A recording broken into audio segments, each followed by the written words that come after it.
Korea में लोग grilled pork बेली के इतने दीवाने हैं कि ये ऑलमोस्ट पागलपन लेवल तक पहुंच चुका है। यहाँ तक कि इसके लिए अलग से फेस्टिवल भी बनाया गया है। ये जो दुकान है थोड़ी सी दूर और हिडन लोकेशन पर है, जहाँ बिलियर्ड्स टेबल जितना बड़ा स्टोव यूज होता है मीट ग्रिल करने के लिए, और एक दिन में करीब 2 टन लकड़ी जला दी जाती है। साथ में ओनर का स्पेशल फ्लेम पोर्क लेग भी है, जिसकी वजह से ये जगह मीट लवर्स की फेवरेट बन गई है। अभी हम कोरिया के सैमप्योंगली बिलियर्ड्स बीबीक्यू रेस्टोरेंट में आए हैं। रेस्टोरेंट के पीछे हजारों लकड़ियां रखी हुई है जलाने के लिए, और ओनर आजुन का रोज का पहला काम होता है लकड़ी काटना। यहाँ 2 साल पुरानी ओक वुड यूज की जाती है, जो जलने पर बहुत हाई टेम्परेचर प्रोड्यूस करती है, और इसी से इनके बारबेक्यू का टेस्ट इतना यूनिक बनता है। इंटरेस्टिंग बात यह है कि यहाँ का स्टोव बिलियर्ड्स टेबल जितना बड़ा होता है, और यही आयरन प्लेट ग्रिल करने के साथ साथ टेबल का भी काम करता है। मतलब खाओ भी और वहीं बनते हुए देखो भी। रोजाना यहाँ 1 से 2 टन लकड़ी जलती है, और पोर्क बेली ग्रिल करने से पहले आयरन प्लेट पर ऑयल लगा दिया जाता है। फिर साइड में सब साइड डिशेज रख दी जाती हैं, ताकि पोर्क बेली का हेवी टेस्ट बैलेंस हो जाए और डाइजेशन में भी हेल्प मिले।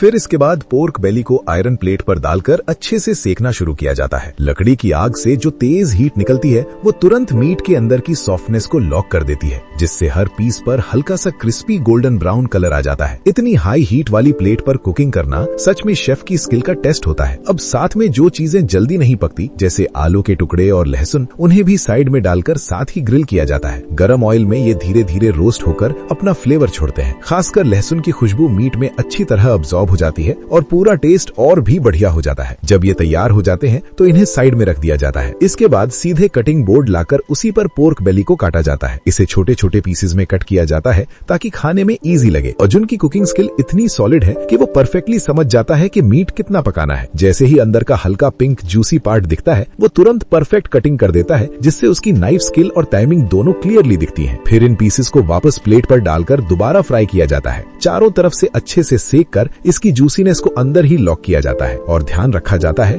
कि ज्यादा हीट से फैट ज्यादा मेल्ट ना हो जाए। इसके बाद ऊपर से थोड़ा व्हाइट लिकर डालकर फ्लेम किया जाता है, जिससे अल्कोहल जलकर खत्म हो जाता है और सिर्फ एक अमेजिंग स्मोकी अरोमा मीट में रह जाता है, जो टेस्ट को और नेक्स्ट लेवल पर ले जाता है। पूरी कुकिंग का ये प्रोसेस एकदम फायर शो जैसा लगता है, जो खाने वालों को बहुत ही एक्साइटिंग एक्सपीरियंस देता है। जब मीट पर लिकर डाला जाता है तो उसका फ्लेवर और भी स्ट्रॉन्ग हो जाता है, और उसमें से एकदम टेम्पटिंग खुशबू आने लगती है। इसके बाद इसे साइड में कर दिया जाता है ताकि लोग आराम से खा सकें। कोरिया में बीबीक्यू खाने का एक कॉमन रूल भी है कि इसके साथ वाटर सेलरी जरूर खाई जाती है, लेकिन इसे ज्यादा कुक नहीं किया जाता। बस हल्का सा ग्रिल करके तुरंत सर्व कर दिया जाता है, क्योंकि ज्यादा पकाने से इसका क्रंच खत्म हो जाता है। जो गोल्डन क्रिस्पी मीट होता है उससे इतनी अमेजिंग खुशबू आती है कि खाने का मन और भी ज्यादा करने लगता है। एक बाइट मीट और एक बाइट वेजी के साथ खाने से टेस्ट बैलेंस रहता है और बिल्कुल हैवी फील नहीं होता।